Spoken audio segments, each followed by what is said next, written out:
समेत वापस कर दिया अपने और अनुज के अपमान का कर्ज। रूह कांप गई सास बहू की अनुपमा की ये दहाड़ सुनकर। नमस्कार दोस्तों, स्वागत है आपका आपके अपने चैनल हंग्री स्पिरिट्स में। हंग्री स्पिरिट्स देख रहे सारे दर्शकों का मैं अंजू शर्मा दिल से स्वागत करती हूँ। यही अनुपमा चाहिए, इसी अनुपमा को ये सास बहू डिजर्व करती हैं। हाथ जोड़ने वाली अनुपमा को ना ये कभी समझ पाई हैं, ना कभी समझ पाएंगी। मगर ये रूप अनुपमा ने आज ही क्यों दिखाया? इसके दो बड़े कारण हैं दोस्तों। एक कारण तो मैंने अपने टाइटल में कहा है, दूसरा कारण इस वीडियो में डिस्कस करेंगे। तो ये आज अनुपमा का रूप जो देखा है, जो दहाड़ सुनी है वसुंधरा ने, ये घर तक रोती जाएंगी क्योंकि अंदर तक कांपी हुई है कि अब हम कैसे ये लड़ाई लड़ेंगे। दौलत का, सब चीजों का रुआब तो दिखा दिया मगर डरी नहीं अनुपमा। तो बात करते हैं आज के इस सीन पे जो कि धमाकेदार सीन था। पहले वही निवेदन, जिन्होंने अभी तक चैनल को सब्सक्राइब नहीं किया है कर लीजिए, साथ में दोस्तों बेल आइकॉन दबाइएगा ताकि आपको हमारे वीडियोस के नोटिफिकेशन मिलते रहे।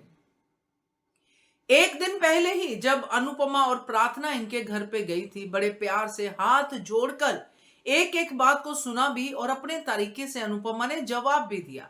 अनुपमा ने बार बार लगातार कहा कि फोकस प्रार्थना पे रखिए, मगर इनका फोकस कहां जा रहा था? कैरेक्टर असैसिनेशन पे, जिसमें इन्होंने अनुपमा के प्यार को भी नहीं बख्शा, मान को भी नहीं बख्शा, उनके रिश्ते पे भी चरित्रहीनता का दाग लगाने की कोशिश की। अब कब तक सहेगी अनुपमा? अनुपमा ने इस परिवार का हर अपमान सहा है, हमेशा इन्हीं के बच्चों के लिए स्टैंड लिया है।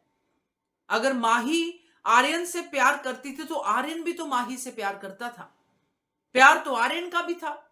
तो अनुपमा ने स्टैंड लिया इनके बच्चे के प्यार के लिए, अनुपमा ने स्टैंड लिया राही और प्रेम के प्यार के लिए, बच्चा तो इनका भी था।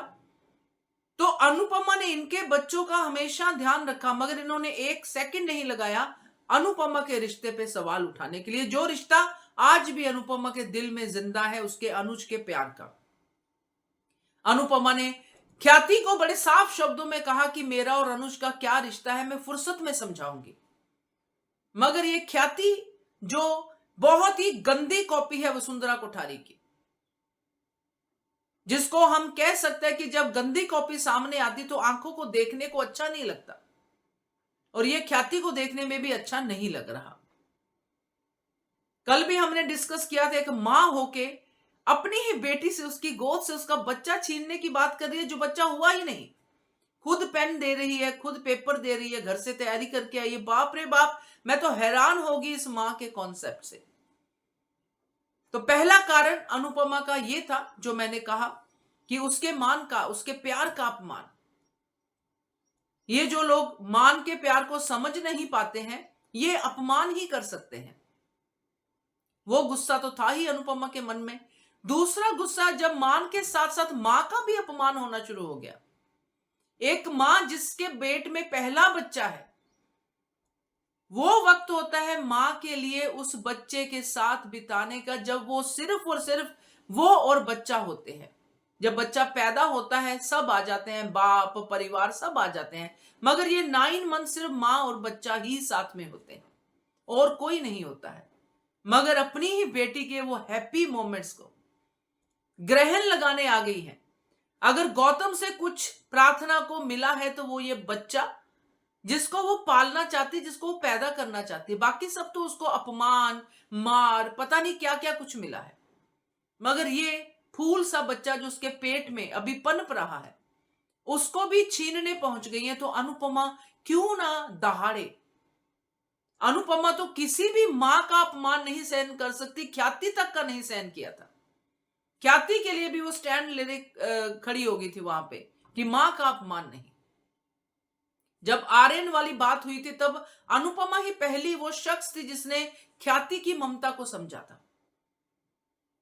हर मां की ममता को समझा, मेघा की ममता को समझा, यहां तक कि माया की ममता को समझा, तो प्रार्थना की ममता को क्यों नहीं समझेगी?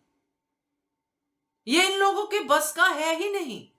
इन लोगों के बस का है बस अहंकार, ईगो और बस पैसे का घमंड। इसीलिए पैसे की धमकी दे दी अनुपमा को। तो अनुपमा कैसे चुप रहेगी? अनुपमा ने बोल दिया कि बहुत हो गया सम्मान, अब संबंधी बंबंदी सब जाओ भाड़ में।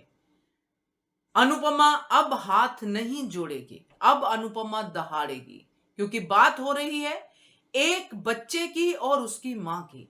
तो अनुपमा के होते ये अन्याय कैसे हो सकता है?